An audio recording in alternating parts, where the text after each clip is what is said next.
गेले काही दिवस मुंबईचं वातावरण खरंच खूप खराब आहे आणि शेवटी मी आजारी पडलेच. त्यामुळे आज दिवसभर मी झोपूनच होते आणि उठल्यानंतर मी विचार केला की तुमच्यासोबत नाईट स्किन केअर आणि हेअर केअर रुटीन शेअर करावं. त्यामुळे सगळ्यात आधी मी ब्रश करून घेतला because I always clean my teeth before going to bed.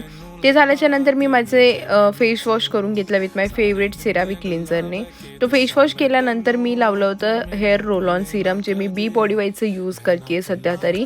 आणि ते अप्लाय केल्यावर स्कॅल्पला मी थोडं फिंगरने मसाज केली आणि एक्झॅक्टली 10 मिनिटाचा अलार्म लावून मग मी ऑटोमॅटिक हेअर मसाज जे मी ॲमेझॉनवरून घेतलं होतं त्याने मसाज केली की त्यामुळे काय होतं की आपलं ब्लड सर्क्युलेशन होतं आणि हेअर ग्रोथ होण्याचे खूप जास्त चान्सेस असतात. त्यानंतर मी अप्लाय केलं माझं टोनर. हे माझं स्किन केअर रुटीन आहे. टोनर अप्लाय केल्यावर मी यूज करते द ऑर्डिनरीचं नायसिनामाइड सिरम. पिगमेंटेशन वगैरे असेल तर खूप चांगलं आहे हे तुमच्या स्किनसाठी. त्यावर मी लावते द फेस शॉपचं चिया सीड्स हायड्रेशन लोशन, ज्यामुळे तुमची स्किन अजून जास्त हायड्रेट राहील. आणि लास्टली मी अप्लाय करते मॉइश्चरायझर. त्यामध्ये मी यूज करते सेटाफिल मॉइश्चरायझर, जे ऑलमोस्ट माझं संपलेलंच आहे आणि मला ते खूप जास्त आवडतं. गेले 4-5 वर्ष मी ते यूज करते.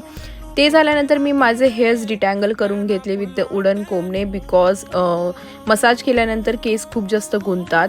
त्यामुळे वुडन कोंबने ते हळूहळू सोडवायचे आहेत आणि त्यानंतर वेणी घालायची कारण की दुसऱ्या दिवशी ते जास्त गुंतत नाही. And lastly I apply vitamin C body lotion from Chemist at Play. हे असं माझं सिम्पल नाईट रुटीन आहे. जर तुम्हाला कोणत्याही प्रोडक्टची लिंक हवी असेल तर कॉमेंट करायला विसरू नका. Bye bye guys, good night.